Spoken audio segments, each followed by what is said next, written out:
सुप्रभात बच्चों, आज हम कक्षा 4 विषय हिंदी का पाठ 3, कौन सा पाठ 3 झीलों की नगरी, इसको पढ़ेंगे। प्रस्तुत पाठ में उदयपुर में रहने वाली कंकु, कौन? कंकु। उदयपुर में रहने वाली कंकु जो एक बच्ची है, उसके माध्यम से झीलों की नगरी उदयपुर के बारे में बताया गया है। उदयपुर नगर अरावली पर्वतमाला के बीच में स्थित है।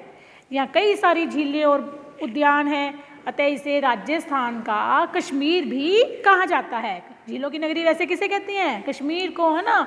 तो राजस्थान के जो उदयपुर है वहाँ पर भी बहुत सारी झीलें हैं, इसीलिए इसे राजस्थान का कश्मीर कहा जाता है। उदयपुर का ऐतिहासिक महत्व भी है। यहाँ पर चेतक घोड़े पर सवार महाराणा प्रताप और अन्य वीरों की प्रतिमाएं और स्मारक भी बने हुए हैं। तो बहुत कुछ है उदयपुर में देखने के लिए। तो आइए इस झीलों की नगरी उदयपुर के बारे में पढ़ें और इसके बारे में जानें। मैं कंकु हूँ, मैं उदयपुर में रहती हूँ। आइए आपको मैं झीलों की नगरी उदयपुर के बारे में बताती हूँ। उदयपुर नगर अरावली पर्वतमाला के बीच स्थित है। कौन सी पर्वतमाला के बीच? अरावली पर्वतमाला के बीच। इस नगर के चारों ओर झीलें ही झीलें हैं। कौन कौन सी? देखो, पिछोला, स्वरूप सागर, फतेह सागर, उदय सागर, दूध तलाई, जना सागर आदि झीलें हैं। इनके कारण ही उदयपुर को झीलों की नगरी कहा जाता है। क्यों कहा जाता है उदयपुर को झीलों की नगरी? यहाँ पर उदयपुर नगर के चारों ओर झीलें ही झीलें हैं और इतनी अधिक झीलें होने के कारण ही इसे झीलों की नगरी कहा जाता है। बरसात की ऋतु में तो इन झीलों की छटा और भी बढ़ जाती है। छटा यानी सुंदरता। कैसे बढ़ जाती है देखते हैं। ये झीलें कश्मीर की होड़ करती हैं, यानी पानी से भर जाती हैं पूरी तरह से और कश्मीर की होड़ करती हैं। अतः कई लोग इस नगर को राजस्थान का कश्मीर भी कहते हैं। क्यों कहते हैं राजस्थान का कश्मीर? क्योंकि जैसे कश्मीर को झीलों की नगरी कहते हैं क्योंकि वहाँ पर बहुत सारी झील, वहाँ पर कौन झील? डल झील है ना। मेन मुख्य रूप से डल झील है जो बहुत ही सुंदर है ना, और जिसमें हाउस बोट बने हुए हैं, यानी लकड़ी के घर बने हुए हैं जो कि पानी में तैरते हैं। तो ऐसी ही सुंदर छटा से युक्त, सुंदरता से युक्त होने के कारण, है ना, इसे भी राजस्थान का कश्मीर कहा जाता है। फतेह सागर के बीच बना है नेहरू उद्यान। अब झीलों के बारे में बताया था कि कौन कौन सी झीलें हैं, उनमें से एक झील कौन सी है? फतेह सागर झील। तो फतेह सागर झील के बीच में कौन सा उद्यान बना हुआ है? नेहरू उद्यान। इन झीलों के पानी में ही जग निवास तथा जग मंदिर नाम के जल महल भी हैं। इन झीलों में पर्यटक यानी जो घूमने के लिए आते हैं उन्हें कहते हैं ना पर्यटक, सैलानी। इन झीलों में सैलानी नौका विहार का आनंद लेते हैं, यानी नावें भी चलती हैं इसके अंदर, नौका विहार भी होता है, तो उसका आनंद लेते हैं। रात्रि के समय जब यह उद्यान, कौन सा उद्यान? नेहरू उद्यान, तथा ये महल विद्युत के प्रकाश से जगमगाते हैं तो इनकी शोभा देखते ही बनती है। एक विशेष बात यह है कि ये झीलें इस प्रकार बनी है कि एक झील का पानी दूसरी झील में आता है। अतः ये झीलें जल संरक्षण का उत्कृष्ट उदाहरण है, यानी इनका पानी जो है वो व्यर्थ नहीं जाता। अगर एक झील में पानी फुल है तो वो पानी दूसरी झील में चला जाता है। आपस में ये झीलें जुड़ी हुई हैं। इस झील में ही उत्तर की ओर, कौन सी झील में? फतेह सागर झील में। इस झील में ही उत्तर की ओर एक सौर वेधशाला भी बनी हुई है। और सौर वेधशाला में क्या होता है? इसमें वैज्ञानिकों द्वारा सूर्य की गतिविधियों का अध्ययन किया जाता है। उदयपुर नगर में कई ऐतिहासिक तथा दर्शनीय स्थल हैं।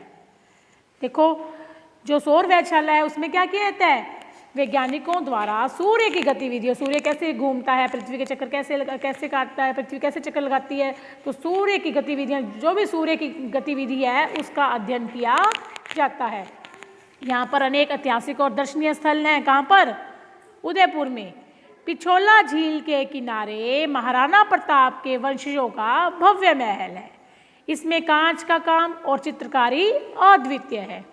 फतेह सागर के किनारे पूर्व की ओर मोती मगरी नाम का प्रसिद्ध ऐतिहासिक स्थल है। प्रसिद्ध यानी जो पूरी तरह से फेमस हो, है ना, तो मशहूर हो, यानी ऐतिहासिक स्थल है, इतिहास से जुड़ा हुआ यानी, है ना।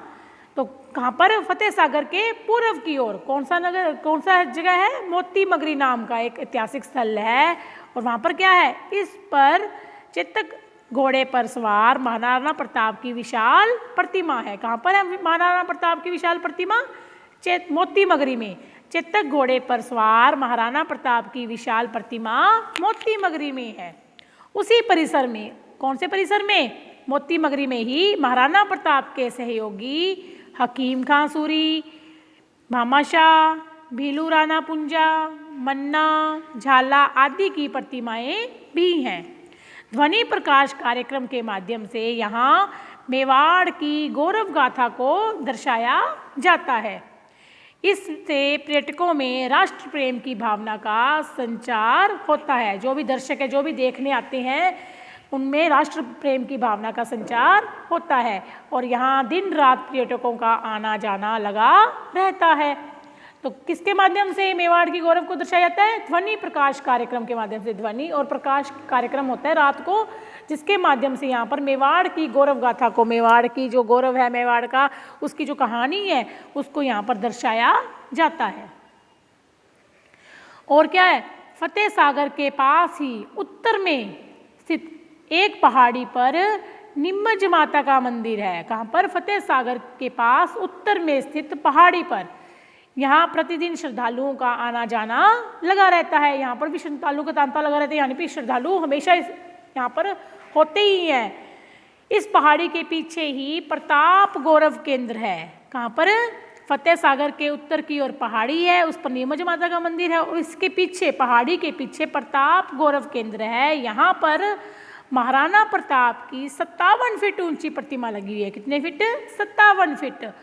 और 57 फीट ऊंची क्यों है वो? यह प्रताप की 57 वर्ष की आयु में स्वर्गवास होने की याद दिलाती है। क्या मतलब हुआ इस लाइन का? कि महाराणा प्रताप की मृत्यु कितनी आयु में हुई थी? 57 वर्ष में। जब वो 57 वर्ष के थे तो उनकी मृत्यु हो गई, तो उनकी प्रतिमा भी कितने फीट ऊंची बनाई गई है? 57 फुट ऊंची। वो क्या याद दिलाती है? कि महाराणा प्रताप की 57 वर्ष की आयु में स्वर्गवास की याद दिलाती है, कि उनका देहांत जो है वो 57 वर्ष की आयु में हुआ था। तो वो प्रतिमा कहाँ पर है? प्रताप गौरव केंद्र में। यहाँ एक थिएटर भी है, इसमें महाराणा प्रताप के जीवन संघर्ष से जुड़ी हुई डॉक्यूमेंट्री फिल्म भी दिखाई जाती है। कहाँ पर दिखाई जाती है? थिएटर में। कहाँ पर है ये थिएटर? प्रताप गौरव केंद्र के अंदर ही है, जहाँ पर महाराणा प्रताप के जीवन संघर्ष, जो भी उन्होंने अपने जीवन में संघर्ष किया, उससे संबंधित फिल्म दिखाई जाती है। इसके अतिरिक्त यहाँ कुछ अन्य प्रतिमाएं भी हैं। किसके अतिरिक्त? महाराणा प्रताप के अतिरिक्त भी यहाँ कुछ अन्य प्रतिमाएं भी हैं। उनके साथ उनका संक्षिप्त परिचय भी लिखा गया है। यानी इस केंद्र में महाराणा प्रताप की तो प्रतिमा है ही है, उसके अलावा और भी प्रतिमाएं हैं, और उनके साथ साथ उनका थोड़ा थोड़ा जानकारी दी गई है कि कौन है, उन्होंने क्या किया, किस लिए वो प्रसिद्ध है, उनके बारे में उनका थोड़ा थोड़ा परिचय भी लिखा गया है।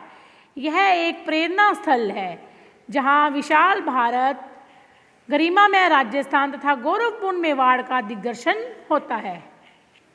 फतेह सागर के पश्चिम में एक पहाड़ी पर सज्जनगढ़ का किला है। इसे महाराणा सज्जन सिंह ने बनवाया था।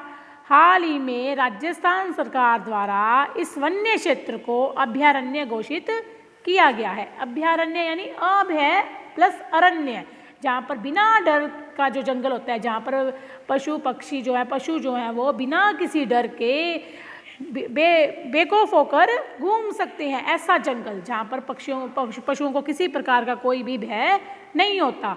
और अभयारण्य जो घोषित हो जाता है, वहाँ पर कोई भी व्यक्ति शिकार नहीं कर सकता। तो राजस्थान सरकार द्वारा इस क्षेत्र को भी अभयारण्य घोषित किया गया है। इससे आगे कुछ ही दूरी पर पश्चिम में शिल्पग्राम है। यहाँ लोक कलाओं के विकास के लिए कई कार्यक्रम आयोजित होते हैं। कहाँ पर? शिल्पग्राम में। लोक कलाएं कौन कौन सी हैं हमारी? जैसे कठपुतली का खेल है ना, ये भी एक लोक कला है। और इसके अलावा जो भी हमारे जो कलाकार हैं वो अपनी चलचित्र वगैरह कोई भी झांकियाँ ऐसी प्रस्तुति देते हैं, तो वो सब हमारी लोक कलाएँ। तो उनके लोक कलाओं के विकास के लिए यहाँ पर कई कार्यक्रम आयोजित किए जाते हैं और प्रतिवर्ष दिसंबर माह में मेला भी लगता है, और जहाँ पर देश विदेश के कई कलाकार अपनी कलाओं का प्रदर्शन करते हैं। जो भी लोक कलाएँ अपने एक विशेष क्षेत्र में जो प्रचलित कलाएँ होती हैं उसे कहते हैं लोक कलाएँ, लोगों में प्रचलित। तो देश विदेश के कलाकार भी अपनी अपनी कलाओं का इसमें प्रदर्शन करते हैं। झीलों की इस नगरी में गुलाबबाग तथा सहेलियों की बाड़ी नाम के 2 सुंदर बगीचे भी हैं। कहाँ पर? इस उदयपुर में ही। अब देखो कितना कुछ है ना उदयपुर में देखने के लिए। गुलाबबाग, सहेलियों की बाड़ी नाम के 2 बगीचे भी हैं। और गुलाबबाग में क्या है? गुलाबबाग जैसा कि इसके नाम से ही पता चल रहा है कि इसमें भांति भांति के गुलाब खिले हुए हैं।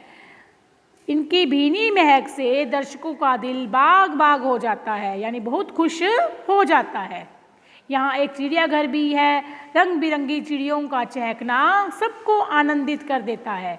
यहाँ बच्चों की रेलगाड़ी भी है, आप चाहो तो इसमें यात्रा भी कर सकते हो, किंतु टिकट लेना मत भूलना।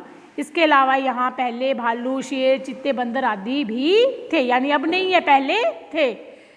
तो बच्चों की रेल, तुम्हारे ये पीछे प्रश्न भी है कि बच्चों की रेल कौन सी बाग से चलती है, तो कौन से बाग से चलती है? गुलाबबाग में। गुलाबबाग में बच्चों की रेलगाड़ी भी चलती है। यहाँ शेर की दहाड़ें सुनी जा सकती थी। हिरन को कुलाचे भरते देखकर बच्चे खुश होते थे, किंतु जब से सज्जनगढ़ को अभयारण्य घोषित किया गया है, सब वन्य प्राणियों को वहाँ स्थानांतरित कर दिया गया है। यानी अब यहाँ पर वन्य प्राणी नहीं है, अब उन्हें अभयारण्य में स्थानांतरित कर दिया, वहाँ भेज दिया है। सहेलियों की बाड़ी में जब फव्वारे चलते हैं तो जन्नत का नज़ारा लगता है। सहेलियों की बाड़ी में बहुत तरह के फव्वारे लगे हुए हैं और जब वो चलते हैं तो ऐसा लगता है मानो स्वर्ग में पहुँच गए हों। इन झीलों के किनारे वर्ष में 2 बार मेला लगता है। कब कब लगता है? एक तो हरियाली अमावस्या को और दूसरा गणगौर के अवसर पर। इन मेलों में सारा शहर उमड़ पड़ता है, पास पड़ोस के लोगों की भीड़ भी जमा हो जाती है और पाँव रखने तक की जगह भी नहीं मिलती। कहाँ पर? जो मेले लगते हैं यहाँ पर, है ना, एक तो अमावस्या, हरियाली अमावस्या को, और दूसरा गणगौर पर। तो इन यहाँ मेले लगते हैं और उनमें पैर रखने तक की जगह भी नहीं मिलती, यानी बहुत ज़्यादा भीड़ होती है। इन मेलों में यदि आप आओ तो चक्री, डोलर, झूलों में जरूर झूलना। हाँ, इतिहास में प्रसिद्ध इस नगर में भारतीय लोक कला मंडल भी है।